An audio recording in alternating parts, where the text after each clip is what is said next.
Seja bem-vindo a mais um 8 e a Faixa, esse spin-off do Peladranet, em que eu trago uma notícia pra adiantar pra gente nessa semana tão corrida, na verdade. Vamos aqui debater um ponto que chegaria muito atrasado na quinta-feira. Lembrando que esse episódio é um episódio disponível em vídeo no Spotify.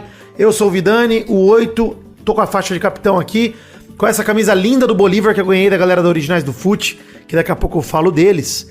Mas hoje eu quero falar aqui com vocês sobre o fim do futebol sul-americano. Meio alarmante o título e um pouco exagerado, mas é um sentimento que eu tenho já há alguns anos e nesse ano ficou muito latente depois da última semana.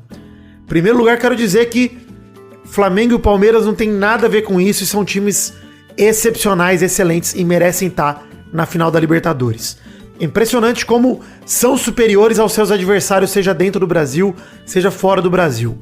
O Flamengo passou pelo Racing com um jogador a menos, segurando o empate por 0-0 lá no cilindro de Avellaneda, num momento em que o Racing fez toda a pressão, a torcida fez o seu trabalho, fumaça desde o começo do jogo, gritaria desde o começo do jogo, e ainda assim o Flamengo segurou o empate com um valioso gol que fez em casa e passou para a final da Libertadores. Palmeiras tinha uma missão que 10 anos atrás seria impossível, reverter um 3-0 contra a LDU em casa depois de ter perdido em Quito, mas foi um 4-0 fácil. Essa é a verdade. A impressão para quem assistiu o jogo é que foi moleza pro Palmeiras reverter esse resultado. 2-0 no primeiro tempo, 4-0 no segundo, ficou ali com 4-3 no agregado e passou pra final. Esse ano, depois da primeira rodada da semifinal, né, todo mundo imaginou e acho que passou pela cabeça de muita gente que a gente teria pelo menos um time não brasileiro na final da Libertadores. Fosse ele o Racing, que tinha condições em casa de reverter contra o Flamengo, pelo menos na teoria, ou a LDU, que tinha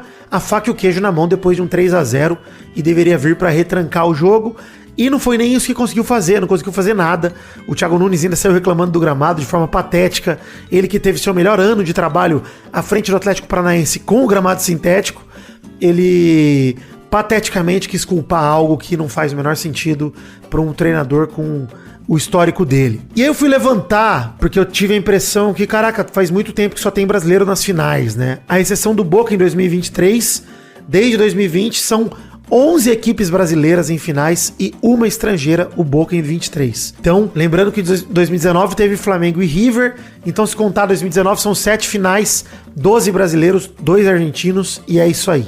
E o time que mais chegou perto de vencer a final não brasileiro foi o River, que tomou a virada pro Flamengo histórica lá em 2019, que marcou o começo dessa geração de finais integralmente brasileiras e de vitórias brasileiras seguidas em Libertadores. Já são 7 anos seguidos de brasileiros vencendo a Libertadores. Daí o título desse episódio, né? Daí o título de alarmar a galera dizendo que é o fim do futebol sul-americano. Eu digo isso porque realmente acredito que hoje em dia a Copa do Brasil é um torneio muito mais competitivo do que a Libertadores. Óbvio, para se chegar à Libertadores tem que se jogar um bom Brasileirão, tem que ganhar uma Sul-Americana, ganhar uma Copa do Brasil, ganhar uma Libertadores. Então, para se chegar a uma Libertadores é mais difícil do que se classificar para a Copa do Brasil. Mas com bola rolando, há muito mais equilíbrio entre os times brasileiros do que entre os times sul-americanos.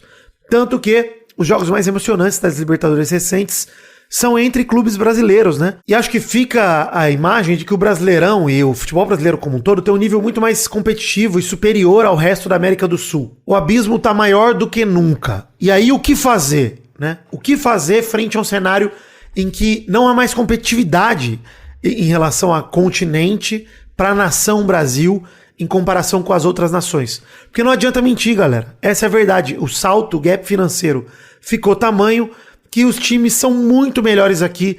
Na Bolívia nunca foram bons, mas na Colômbia competia. A Argentina sempre teve times muito bons, com jogadores inclusive de base local e tal, que cada vez mais saem cedo da Argentina. Por exemplo, o Mastantuono, que já tá no Real Madrid, jogando com minutos, etc. Antigamente ele ficaria no River até disputar uma final de Libertadores, mas ele só ficou 1 ano como profissional no River Plate. E aí sobre o que fazer, pra mim é mais do que urgente, é necessário, eu já brigo por isso há muitos anos. A Libertadores não comporta tantos clubes brasileiros, tem muita vaga, muita vaga.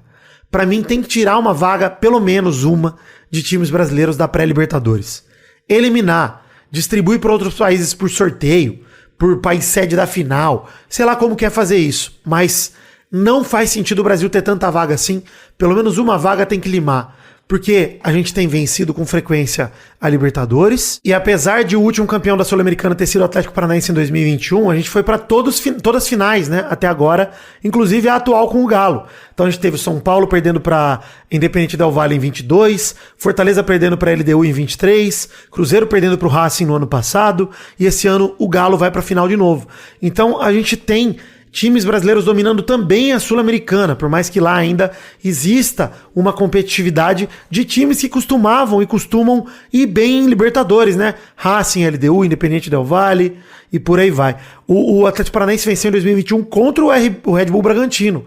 Então lembrem-se vocês de que a gente teve 2 brasileiros na final da Sul-Americana também em 21. E de novo, Flamengo e Palmeiras não tem nada a ver com isso, e a conquista da Libertadores não diminui de tamanho de forma alguma. Apesar de eu achar que hoje a Copa do Brasil é um torneio mais difícil com bola rolando, por conta dos 1000 times bons do Brasil que tem lá e que acabam afunilando, é muito mais complicado vencer uma Libertadores, porque se classificar para Libertadores é muito mais difícil, então é um trabalho mais de longo prazo. E eu não tô falando isso só porque o Vasco tá na semifinal da Copa do Brasil, nem sei se vai ganhar, e tem muita chance de não ganhar também, são 4 times ainda ali em disputa, são 2 fases ainda, é muita coisa.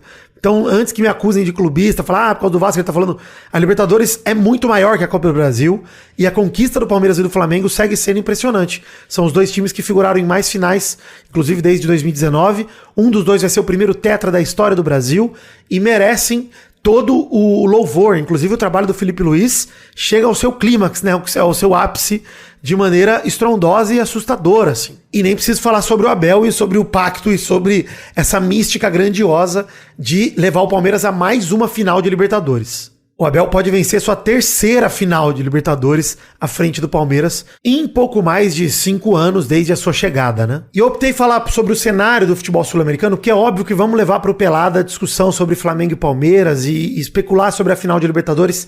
Nem é isso que eu quero fazer. Então, se você quiser ouvir isso, no programa dessa semana do Pelada na Net, que sai quinta, a gente certamente vai abordar o assunto da final da Libertadores. Entretanto, é lamentável e triste pra mim ver o cenário do futebol sul-americano. Óbvio que o Brasil não tem nada a ver com isso, a gente não tem que resolver o problema dos outros. Mas a Conmebol tem que fazer alguma coisa pra tornar a Libertadores um torneio de novo mais competitivo para as outras nações. Ainda que seja artificialmente, eu não tô querendo botar cotas aqui. Eu realmente acho que o Brasil é um país muito grande, de um nível muito superior aos demais, e que não cabem mais tantas vagas para a Libertadores. Eu fiquei arrumando meu cabelo aqui porque eu fiquei incomodado. Espero que vocês do vídeo não se incomodem com esse momento de vaidade que eu demonstrei na frente da câmera. Mas a verdade absoluta, vou dar um golinho só, a verdade é que eu fico confuso sobre o cenário do futebol brasileiro e sul-americano. Como é que a seleção argentina vai tão bem e o futebol argentino vai tão mal? Como é que o futebol brasileiro vai tão bem e a seleção brasileira vai tão mal? A gente revela jogadores atrás de jogadores. Acabou de aparecer esse menino, o Alan do Palmeiras, que fez uma partida brilhante contra a LDU, a jogadaça do 4º gol, incrível do pênalti que ele sofreu. E é Hendrick, é Estevão, é Alan, todo ano aparece um cara gênio no Palmeiras. O Flamengo também contratando nomes poderosíssimos, internacionais como Saul Niguez, Jorginho, reforçando o time com nomes de nível europeu, Samuel Lino, e talvez o Arrascaeta seja o principal símbolo disso que eu tô falando, que vai muito bem no Flamengo. Pra mim ele é o melhor camisa 10 da América do Sul já há alguns anos, e ainda assim ele vai mal na seleção uruguaia, não consegue ter sequência, não consegue ser titular. Enfim, acho que isso denota um pouco desse abismo nosso que a gente tem que correr atrás de organização de futebol, porque não são peças o problema. Claramente a gente tem revelado cada vez mais jogadores úteis para a Europa. O Estevão é o nome, falei do Hendrick também, que enfim teve seus primeiros minutos, mas foi muito importante para o Real na temporada passada. Apesar do Real ter fracassado, enfim, ele foi algo fora da curva, na minha opinião. Um moleque jovem que contribuiu com gols em jogos importantes de Champions, inclusive, mas em especial na Copa do Rei, foi brilhante. Mas Tantuono chegando agora no Real Madrid, com espaço, a gente tem como revelar nomes daqui.